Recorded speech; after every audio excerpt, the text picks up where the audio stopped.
Salve galera, tudo bem?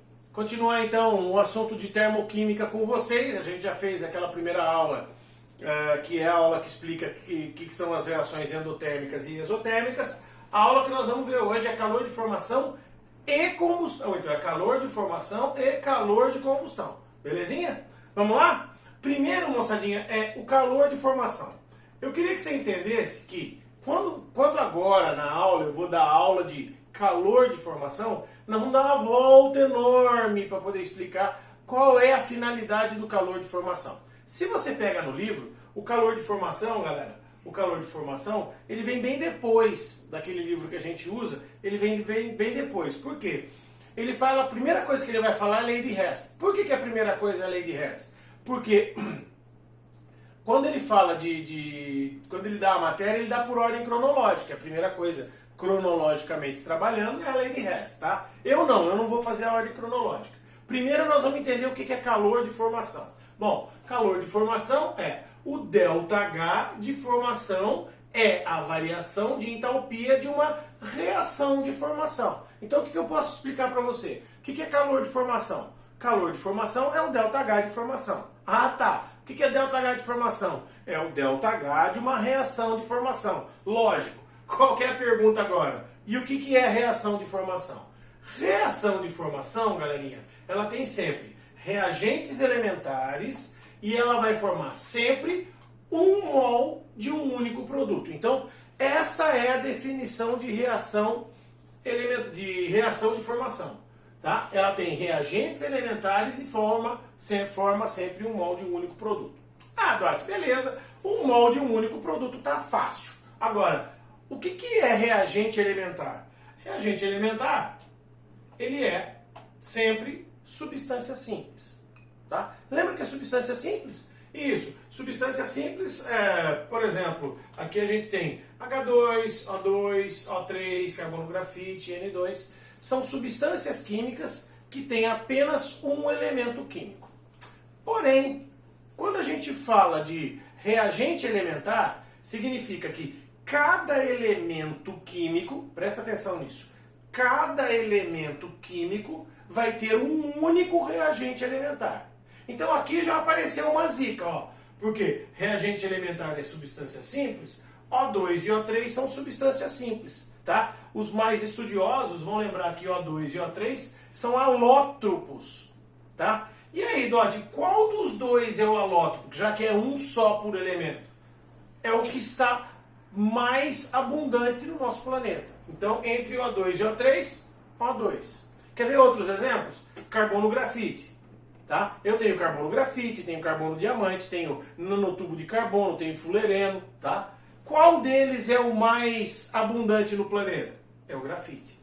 Ah não, Dante, é o diamante. Ah, fala sério, é claro que é o grafite. Certo? Então, a gente tem vários alótropos, várias substâncias que possuem alótropos. Lembrando, alótropos é quando eu tenho um único elemento químico que pode formar duas ou mais substâncias diferentes, certo? E aí, Dot, como é que eu vou escolher? É aquele que é mais abundante. Vou te dar uma dica. Ó, lembra disso aqui? FON-CL Brisk pH. Aqui nós vamos pegar aqueles que são mais complicados de todos, tá? Quem é o reagente elementar do flúor? É o F2. E do O? O O2. Tá? E o N? N2. Cl, Cl2, Br2, I2 e H2. Certo? E esses caras aqui do meio, Dot? Então, o enxofre vai ser o enxofre rômbico, tá? Eu tenho o rômbico e o monoclínico. O rômbico é o elementar, são alótropos. O carbono, acabei de falar, é o carbono grafite. E o fósforo, tem que lembrar da caixa de fósforo. É o branco ou vermelho? Isso, é o fósforo vermelho. Certo? Só que você sabe que para nós, quando a gente fala de entalpia e de energia de substâncias, o estado físico é importante. Então aqui, galera, ó, F2, O2, N2, Cl2 são elementares no estado gasoso. O H2 também, tá? Também é elementar no estado gasoso. E aí, o bromo é o esquisitão, é o único no estado líquido, tá? O iodo, enxofre, carbono e fósforo são sólidos, certo? Então, o estado físico do cara é importante. Se bem que se você falar carbono, grafite, vai aparecer sólido, não tem, ele já é sólido, não tem muito problema, tá? Ô Dot, mas espera aí, você disse que são 100, cada elemento químico tem o seu elementar. Como é que você me passa aí, sei lá, uns 10 e você acha que está tudo bem? Então, esses caras são os ametais. A outra parte muito grande disso é dos metais. E qual é o elementar, a substância elementar de um metal? É só o símbolo do cara. Por exemplo, ferro. Qual é o elementar do ferro? Fe. E o ferro, em que estado físico ele vai estar? É o mais comum, é o sólido. O único metal que não vai estar no estado sólido, quem é?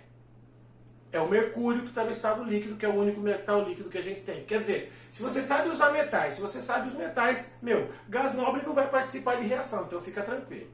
Beleza? Tá tranquilo? Agora, qual é o grande lance das reações de formação? Por que a gente quer tanto explicar uma reação de formação? Porque a gente vai atribuir um valor para reagente elementar, tá? Os reagentes elementares, meus lindos, terão ΔH de formação igual a zero. Isso é um valor arbitrário, tá? Fique bem claro isso. Isso é um valor arbitrário. Eu estou falando que é. Por quê? Porque a gente vai precisar calcular algumas coisas que são importantes. Eu falei para você que eu tenho que dar uma volta enorme, a gente vai dar a volta, tá? A gente já está fazendo a volta, nós estamos chegando no final já. Bom, exemplo 1. Olha o que eu vou fazer. Eu vou lá pro laboratório e vou fazer a combustão do grafite, tá? É a reação de combustão do grafite. Então eu vou queimar uma certa quantidade, 1 mol de grafite, certo? Eu queimo o grafite com oxigênio, ele produz CO2. E aí o calorímetro, que é o equipamento que eu tenho dentro do laboratório, vai medir que o ΔH dessa reação é menos 394 kJ por mol. Certo? Certo, Doc, mas serve para que isso? Lembra que eu disse que os reagentes elementares têm ΔH de formação igual a zero? Isso aqui é uma reação de formação? É. Por quê? Porque os reagentes são elementares e eu formo 1 mol de um único produto. Então é uma reação de formação. Tá. Agora, os reagentes elementares, não tem ΔH de formação igual a zero? Então, ó, o valor desse cara, zero. O valor desse cara, zero. Tá? E o que é ΔH? Você lembra? ΔH não é HP menos HR? Produtos menos reagentes? Olha como é que eu vou destrinchar isso. O ΔH vai ser igual. Quem é produto? CO2. Então é o ΔH de formação do CO2 menos o ΔH de formação do grafite mais o ΔH de formação do oxigênio, que é zero. Então é menos zero. E daí, o que acontece? O ΔH eu sei qual é, menos 394, que é igual ao ΔH de formação do CO2 menos zero. Qual é a conclusão que a gente chega? A conclusão que a gente chega é que o ΔH de formação do CO2 é igual a menos 394 kJ por mol. Você vai falar assim, ah, Dodge, que legal. Mas, e daí? Calma. Exemplo 2. Olha essa reação. Reação de formação da água. H2, gasoso, mais meio de O2, gasoso, formando 1 mol de água gasosa. Vou lá para o laboratório, faço o experimento, menos 286 kJ por mol. Legal? Tá. É uma reação de formação? É. Se é uma reação de formação, eu sei que o valor do H2 é zero, sei que o valor do O2 é zero. E aí, a mesma coisa. O ΔH é produtos menos reagentes, tá? O ΔH vai ser igual ao ΔH de formação da água menos zero, né? Produtos, a água, menos zero, que são os reagentes, menos 286 é igual ao ΔH de formação da água menos zero. Ou seja, o ΔH de formação da água é igual a menos 286 kJ por mol. E eu começo a colecionar ΔH de formação. Vai existir uma coleção de ΔHs de formação. Olha lá a tabelinha. Olha lá a tabelinha. Tá vendo? Esses são ΔHs de formação. E olha, as substâncias simples são zero, ó. Zero. Grafite, zero. Diamante não é elementar. Tá vendo? Certo? O que mais? H2 é zero. Por quê? Porque são elementares. Tranquilo? E ó, o valor do CO2 está aqui, ó, menos 393,5. Eu estou abreviando para 394, certo? Beleza. Continua então.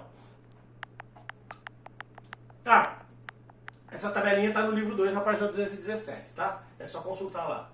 Maravilha. Calor de combustão. Entendeu o que é calor de formação, né? Você deve ter falado assim, Dóttir, eu entendi, mas eu não sei para que serve ainda. Beleza, a gente vai chegar lá. Calor de combustão. Primeiro, o que é combustão, meus lindos? Bom, o calor de combustão é o ΔH da combustão. Que é a variação de entalpia de uma reação de combustão. Faz sentido? Ou seja, o que é calor de combustão? É o ΔH de uma reação de combustão. Aí você vai falar assim, beleza, mas o que é uma reação de combustão? Aqui, combustão são vários processos, tá? Aqui nós vamos mostrar aquele que é o maior grupo, o grupo mais importante para a gente, tá?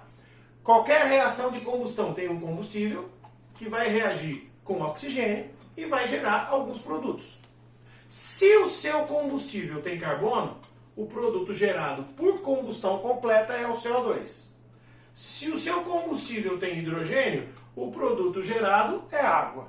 Se o seu combustível tem enxofre, o produto gerado é SO2. Detalhe importante, se tem carbono e hidrogênio, CO2 e água. Se tem carbono e enxofre, é CO2 e SO2. Se tem só H2, só tem hidrogênio, ele vai formar água só. Não tem jeito. Então, quer dizer que quando a gente queima hidrogênio, o produto que sai é água? É. Mas aí se eu colocar um carro para funcionar hidrogênio, aí sai água no escapamento? Sai. Mas vai molhar o povo que está na calçada? É claro que não. Sai na forma de vapor, né, meu? Pô, pelo amor de Deus. Tá bom. Exemplo. Agora eu acho que você vai conseguir entender a importância do calor de formação. Por exemplo, vamos pegar a combustão do metano, CH4. Então a reação de combustão do metano, ó, a reação de combustão está aqui. Você está vendo o metano? O metano tem carbono, então ele formou CO2. O metano tem hidrogênio, então formou água. Então, faz a combustão do metano aí. Você põe o metano com oxigênio, tem carbono, forma CO2. Tem hidrogênio, forma água. Beleza? Suave. Tá. E sempre que você for balancear, deixa o oxigênio por último, que vai facilitar a sua vida. E deixa o balanceamento pelo final, claro, obviamente. Bom, e daí? Qual é a ideia disso aqui? Eu vou lá no calorímetro e faço o ΔH. O ΔH dá menos 890. Beleza. Quilojoules por mol de CH4. Tá? Olha que legal.